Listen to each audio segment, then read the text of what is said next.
Thank you once again for tuning in to another edition of Sports Talk Philadelphia here on LaSalle TV. I'm your host, Josh Abrams, and on today's show, we're going to talk about the Flyers and their abysmal week of hockey. And when we come back, we're going to talk about the Eagles as they keep their playoff hopes alive. All that and much more after this intro. 7, 6, 5, 4, 3, 2, 1. You'll never have the sacred stone. Oh, this you crazy mother.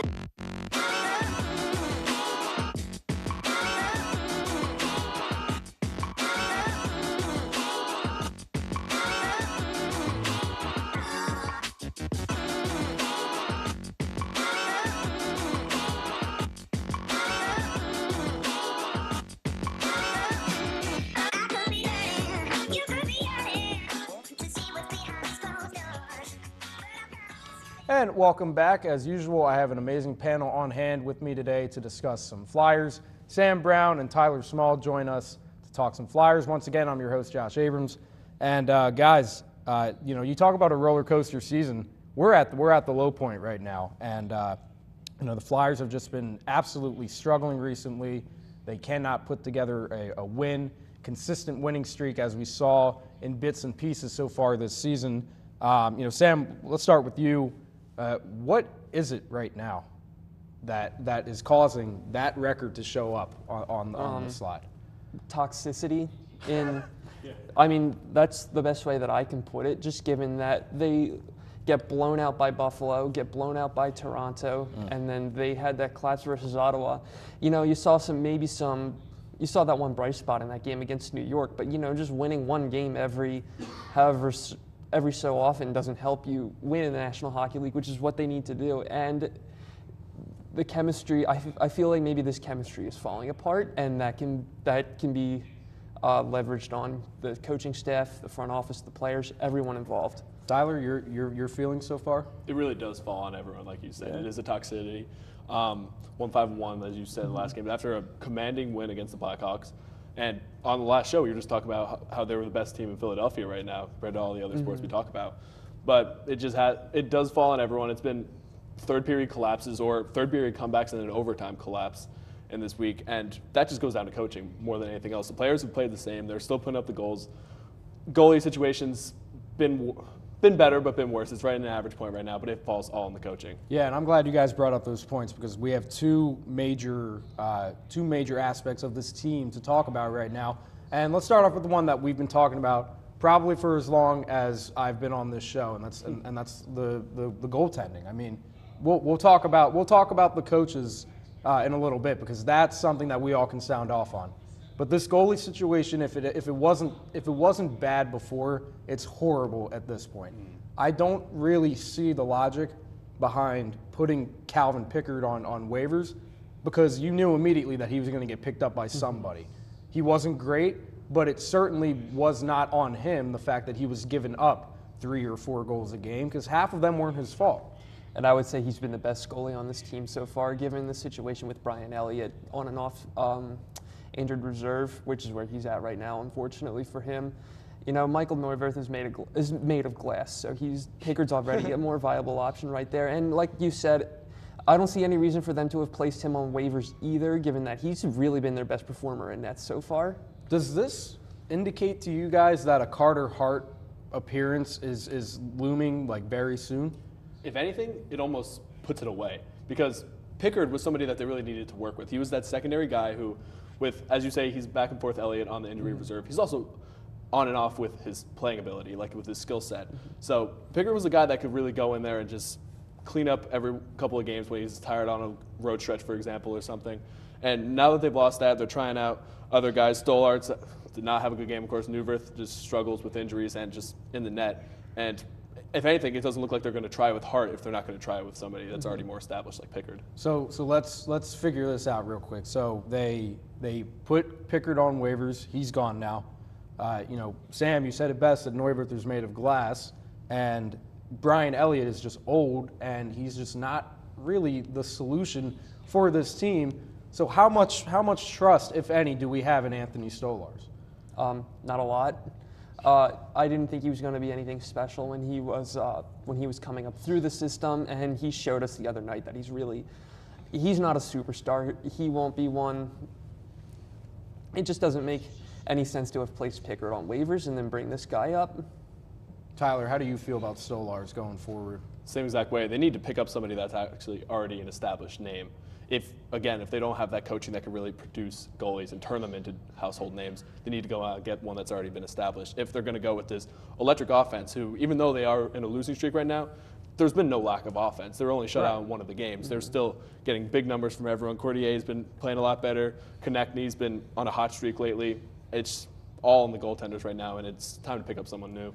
And just to go off Tyler's point about picking up somebody new, when they pick up these veteran goaltenders that had maybe mediocre careers before they came to the Flyers, these are only Band-Aid solutions. These are not long-term solutions that are going to help the team going forward. So, like you mentioned earlier, that there were some personnel changes, so maybe that'll be something they keep in mind when hiring a personnel, what they might do about the goalie situation. They're not playoff contender solutions. They're just trying to get them to a 500 record so that everyone keeps their job, everyone stays safe. They're safe pickups. They're not anyone that's going to get them over the hump that they've been stuck on for so long. I like that analogy. I think that's a pretty accurate way to put it. We could talk as much as we want about Carter Hart. I think he's going to have to come up very soon. I don't know if it's this year. But now it's time to get into what the biggest news, obviously, of this week. There was obviously some major moving around in the Flyers organization. Ron Hextall, how long was he the GM? A couple years? 4 years. 4 years 4 or years so. now, yeah. So he gets fired on Monday, and then the next day, the assistant coach, Gord Murphy, and then Chris Pryor, the assistant GM, both get the boot. The one person who didn't is the one that everyone wants out of here, and that's head coach Dave Hextall. Why did he not get fired? I think that Paul Holmgren still has confidence in him because Paul Holmgren brought up Ron Hextall to be the GM, who already had confidence in him. He pretty much shot down the rumor, I think, that he gave Ron Hextall an ultimatum that he needs to fire Dave Hextall or he'll lose his job. But he was fired maybe fired for other disagreements. But Hextall's still here because I think the team hasn't quit on him yet. But I wouldn't be surprised if that day comes soon. Tyler, what's your feeling on why Hextall is still standing behind the players? I wouldn't even go as far as saying that the players haven't given up on him necessarily. I just think that it's anybody upstairs, somebody just has to have a good recommendation on him, still has confidence in him, which I don't see how you really could. I think he's been on the hot seat for years now, and now more than ever, because it really seemed like they were buying into this year. And if they cannot do so with this coach and they've fired everyone around him, if he still can't get anything done, I think this is his final straw. Because if he has new pieces around him, if he has the team he wants, and he can put all the blame on the goaltenders that he wants, he needs to get it done now because there's no more excuses, no more blame to be passed around. Yeah, I mean, look, he's in his fourth year. The team essentially has not changed since he got here. That's where I think that's at least where I see the problem. How can you be mediocre? You barely make it into the playoffs 2 out of 3 years. You go 4-8 in those playoff series, and you just can't get out of the first round with the team that we have. And like you guys have mentioned, I don't really think it's the offense nowadays because they're starting to put up goals. Yeah. But it's more. I'd like to focus more on the defense more than anything. Yeah. And, he missed the playoffs in a season where they had won 10 straight games earlier in the year. That's inexcusable. And then the next year they lose 10 in a row and then Yeah. sneak in. Yeah. It's just somehow. I mean, it really just shows that nothing is changing. They're exactly where they've been every other year, no matter how they get there. And any fan will tell you, it all comes down to how you do in the playoffs. And they're doing exactly where they are, first, second round exits.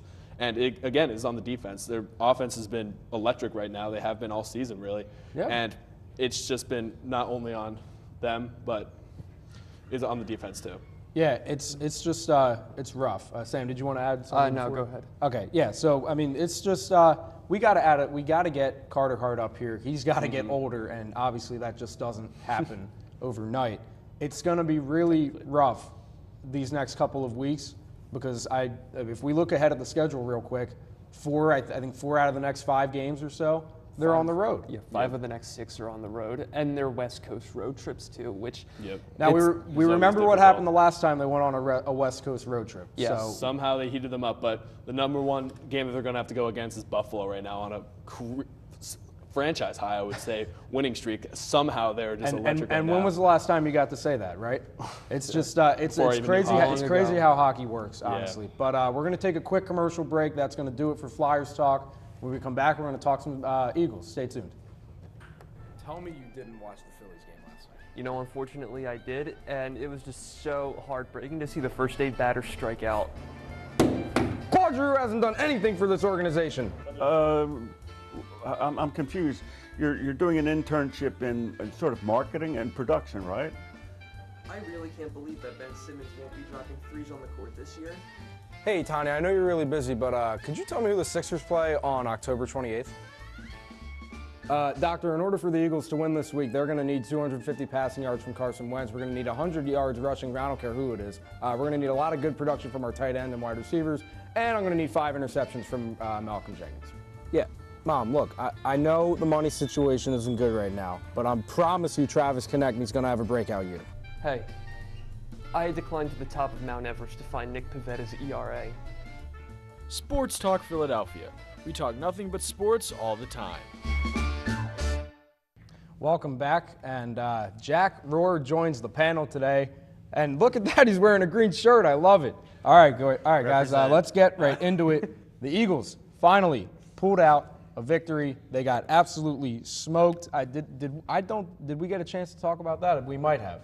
I don't know. Either way, Don't think so, but I'm kind of happy we didn't. it would have been a dull sports talk having to talk about that blowout loss. But this week we're focusing on the big win against the Giants. It was basically a season saver, and from here on out, every game that we play, especially division games, are going to be season depending games. Let's get our just general reactions from this weekend. It was basically a tale of two halves. Definitely. Yeah, ugly win. You got to take them any way you can, and that's what they did this week. But you can't. You got to. It's preferable to explode early, obviously, but like especially against a team like the Giants. But I'll take this win. I mean, I don't really have a choice, but it's the way it is. And to be honest with you, I think the tale of 2 halves falls more on the Giants' play calling than anything else. Saquon Barkley was pretty much running all over the defense. He wound up not having that big of a game compared to his averages. But in the second half, they didn't give him the ball. They didn't go deep attacking the Eagles secondary, which we kind of owe to the offensive coordinator for the Giants, because that really did help us come back in the second half. I still just can't get behind Giants wins. Last time I was on the show, we were talking about the other Giants win. It was like, oh, they won big. It was great. And I was like, but it's the Giants. Again, it's the Giants. Look at what the second half was just so weird. Saquon touched the ball like 4 times, I think. Yeah. He was killing us. He's killed us all season. He's killed everybody all season. Exactly. Yeah. So I can't get behind them yet. How could you? I mean, Yeah. look, I as much as I would love to put all of the praise on the Eagles for coming back and winning, some of that has to go on the Giants, man. I mean, you have the best young running back in the league, one of the biggest running backs in the league. If we're going to talk about Saquon Barkley, and they limit him in the second half, I don't care if your season's over. You just can't. You can't limit him like that. Let's talk about, there were a lot of good things in this game, especially in the second half. How about a turnover, guys? Malcolm Jenkins picks off Eli Manning late in the second half. How did you guys feel, even though we were down 16 points, about that play? That was the spark that they needed. That was the spark that the defense has needed this entire season, because it really got the ball rolling. Everyone's been talking about the secondary. Everyone's been told before the game, attack the secondary. They gave up 45 points just the week before, and they really needed that to shut them down. And I thought that the defense honestly did a good job in the red zone and doing it in their own territory. The Giants started off with pretty good field position for every game. They only gave up 2 touchdowns and 3 field goals, which sounds like a lot for the Giants, as you said, but they're a hot team. They're on a 2-game winning streak, and it's just good to limit them whenever you can. And you'd have to hope that momentum sparked by that interception carries over to the next game, unlike the way that winning the Super Bowl last year has carried over to this season. So they just can't be too high from this. They need to understand that they still need to pretty much win out to keep their playoffs hopes alive. So good for Malcolm Jenkins. Stay really. humble, get the job done. Up until that interception, there were two defenders who were there to play. Malcolm Jenkins and Fletcher Cox. They were the only two guys who looked like they really wanted to be there and who were actually trying. After that, everyone was like, they woke up, they were energized. You know how many missed tackles there were before that? Well, that was ugly. It yeah, was just well, ugly. And that's been their problem all year. Yeah. They haven't been able to corral anyone, no matter size, shape, or form, position. It doesn't matter. Yeah, seriously. I mean, at this point, missed tackles are just like are almost expected from the secondary. Now, obviously, tackling Saquon Barkley one-on-one is so much easier said than done. But nevertheless, the defense really did step up in terms of their overall play this weekend. Let's talk about the defense real quick, guys. I don't think a lot of people were expecting the Eagles to win this game, even though they were at home, even though they were favored. You look at these two guys.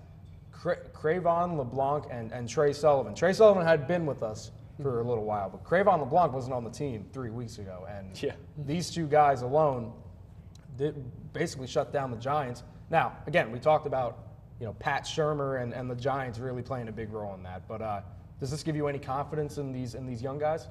Well, this next man up mentality that they showed they can use last week, it's what got them to where they had gotten to last year. So I'm not saying that it's going to be the same outcome, but it was a very important piece, and that piece is finally here. So I'm all for this. And we are getting them at a good time so that they could possibly turn into somebody that could be a factor for this defense. They're going up against Eli Manning and then Colt McCoy. Like, those are not any big names that you really need to be worried about with your secondary by any means. So I think that this is a time to really groom them, get them in this, especially for the guy that we just picked up, just to produce him and make him into somebody that could work with this Eagles defense. Yeah, that's exactly what I was thinking. It's two good tune-up games for these nice, young secondary players to get. Eli Manning, he's just not been great all season. He's done. And then Colt McCoy. I mean, Alex Smith would have been scary. He's injured. So Colt McCoy. And then that's two good games for them to really get into it before they have to play someone more real. Ease them into the really tough games. Let's look at the offense real quick. Obviously, we only put up 7 points against the Saints, and the Saints have the best run defense in football. But we finally established a running game, and we got it from the local kid out of Central Bucks South, Josh Adams. He looked amazing, guys. I know his yards per carry went down a little bit, from 22 carries, 84 yards or so, and a touchdown. But he's scoring now, and it looks like he's starting to become it looks like he is starting to become the workhorse back for this team, the number one. And you finally see this offensive line giving them the opportunity to make some of these breakout runs. Like, you also saw Corey Clement do that, which he hasn't done all season. And we can finally talk positively about the running core because, A, we finally found our guy to be that 20 to 25 touches a game guy, go in between the tackles, a bruiser. And we also have the line that has been giving him gaps, that have been giving him the possibility to run the ball. Yeah, I was terrified when Jay Ajayi went down, and then Josh Adams becomes our starter. I liked the guy, but I was like, really? Him? And now he's really showing us what he can do and starting to break off big runs. There was that one that got called back in the first quarter. Yeah. Really pissed me off, but I was like, okay, this is it. This is the day, and he did it later. There was a big 30 or 40, I forget what it was, but it was a good one. Yeah, no, he was good.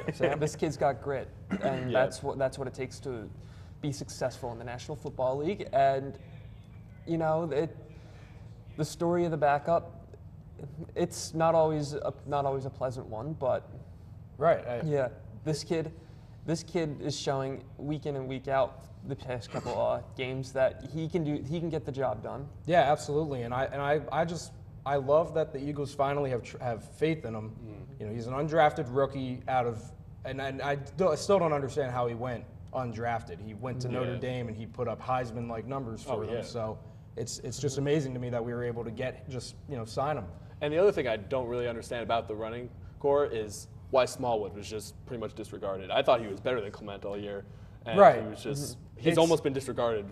I see what you're saying. Yeah. I think Doug is finally starting to realize that Adams and Clement might be able to complement each other better, with Clement being the better pass catching back. But let's move on to this upcoming Monday night, guys. Is another big division game, a season-dependent game. We're playing the Washington Redskins, who obviously is without Alex Smith. Just terrible leg injury that has him sidelined for the season and maybe his career. I really hope not, but it's just very unfortunate for them. Ryan Kerrigan, guys, one of the best linebackers in the league. Our run game has not been consistent all season. It's been picking up. Do you think we can continue it, even with a guy like him in the front seven? Enough to be a threat, I would say. I think this game is going to be exactly similar to the Giants game. I think it's going to come down to a couple field goals. I think they're going to get a good amount of running yards. It's going to be enough to get the job done and free up Ertz and Wentz and that whole show. But we'll have to see. But I think that they're not going to have any breakout games against this Redskins defense. As far as the offensive side of the ball, I think of this a lot more as the Carolina game, except for the part where they collapsed in the end. But having to have faced Luke Kuechly earlier in the season, I think they can handle a threat like Kerrigan. Jack? I mean, he's just one guy. The running game can do enough against one guy. Obviously, there's other players there, but they're not all Ryan Kerrigan. It's not you're not lining up against 7 or 8 Ryan Kerrigan. So that would be terrifying. Yeah, that's a good way to think about it. And you're right. I think it'll be good enough, and I think that's going to be a good good way to segue into our picks for this weekend. We're all feeling positive this weekend. If the Redskins were a little bit healthier, I think it would be mixed a little bit. But we're feeling good this week. Not overly confident. I have the Eagles winning 27-21. I can't really pick out a specific person from the defensive line, but Fletcher Cox, Michael Bennett, Brandon Graham, all those guys are going to need to get to Colt McCoy, and I don't think that's going to be too tall of a task. Sam, let's talk about your pick. So, yeah, I went pretty conservative with this pick, only having a margin of 5 points. I think it's going to be a gritty game. Getting the defense to Colt McCoy, it's going to be not, like you said, not a majorly tall task, but it'll be something that they're going to have to accomplish well. Getting as far as the offensive side of the ball is concerned, we'll have to get through Kerrigan and really utilize the passing game as well. Tyler, your pick? As I said before, I think it's going to be a 33-30 game. I think it's going to be just like the Giants game, come down to a field goal, but Colt McCoy, I would say, is probably one of the better backup quarterbacks in this league, and he's very similar to Alex Smith. You can't sleep on him. Exactly. Not a lot is going to be changing in this. Plus, I just don't think that they're very much of a complete team. They really don't have a good running core, and it's pretty much the same as they've been all year. Right. Jack, real quick before we wrap up, your I've got 17-14, Golden Tate MVP. He's finally going to get into the offense. Hopefully. Good, and we want him to get more involved as usual. That's going to wrap it up for Eagles Talk. This week, we have our stars of the month. We've been doing rants and Fast Five, but this show, we're going to talk about our stars. I'm going to start off. I'm going to talk about a guy we just talked about, Josh Adams, the local kid out of Bucks County. He's finally starting to come on. He's finally looking like the number one back in this offense. He's just one of those, as we said, a bruiser who can run through the tackles. He's about 6'2", 225, and once you give him the open, he's almost like every other elite running back out there. Once you give him the open lane, he's gonna shoot for it, and he's gone if you don't touch him. I think he's going to be a huge part of this offense for the rest of the season, and my hope is that he stays with the team for a long time. Sam, let's go to your star. So I don't normally talk about the Sixers, but this month my star of the month is Furkan Korkmaz, because this kid is a grinder. He's a young kid. He has been playing really well in these past couple games, and he dropped a significant number of points. I think it was on Brooklyn this past week, and he's playing like he's fighting for his job, because he did hear news that he was going to either be released or waived by the team. So in a time of crisis, the kid really stepped up. All right, that's awesome for you. Tyler, let's go to your pick. You want to talk about the new guy in town for the Sixers. I'm going to go off the 76ers as well, Jimmy Buckets. I've never seen anyone traded that's made such an instant impact. They've been 7-1 since he's come over. They've put themselves second in the East now. I mean, they've really established themselves, and he's not even like off the chart numbers. He's averaging 18.6 a game. He's in there for 33 minutes, which is only behind Joel Embiid, but solely just because he's a closer. He has 2 game-winning three-pointers that have just been huge for the team, and I can't see anybody else on this 76ers team that really established them as the top in the East. Yeah, and elaborate a little bit more. So Butler, do you think Butler's going to be with the team for longer than this year? He said in an interview that he thinks that this could be his home. He thinks that he loves the Philadelphia area, and he loves the coaching staff. He loves everyone that's around him, and he loves the big three that he's with. So I think he'll be here for a while. It's an amazing combo, and I can't wait to see more. Yeah. And I can't wait to hear what we're about to hear next about a guy who I don't even like, Mr. Brook Lopez. Yeah, I'm here to talk about Brook Lopez. That's not please Philly. elaborate. That's my thing. I talk about non-Philly things. Brook Lopez used to be a guy in the post, and the game got rid of the post. Nobody really does that anymore. He had to evolve. And what has he done this year? Evolved. Dude's attempting 7 threes a game. That's insane. He's a center. He's making a career-high three-point percentage for the Bucks and giving Giannis the space he needs. Giannis is like Ben Simmons. He doesn't attempt jump shots, you know? So he needs the space, and it's good that his center can give him the space because that takes the center out of the center, you know? Giannis is averaging like 18 points per game in the paint because Brook Lopez gives him that space. Brook Lopez has evolved, and I'm so proud of him. I didn't Wow. expect you to be proud of him, but that actually does make a lot of sense. But we're going to wrap it up for the show today. We appreciate you tuning in. As usual, you can catch us on social media, including Twitter, Facebook, lasalle.edu/LaSalleTV, and check us out on YouTube, where you can catch all LaSalle TV. Once again, we thank you so much. We're going to hope for another big Eagles win. Everyone enjoy your weekend. Thank you very much.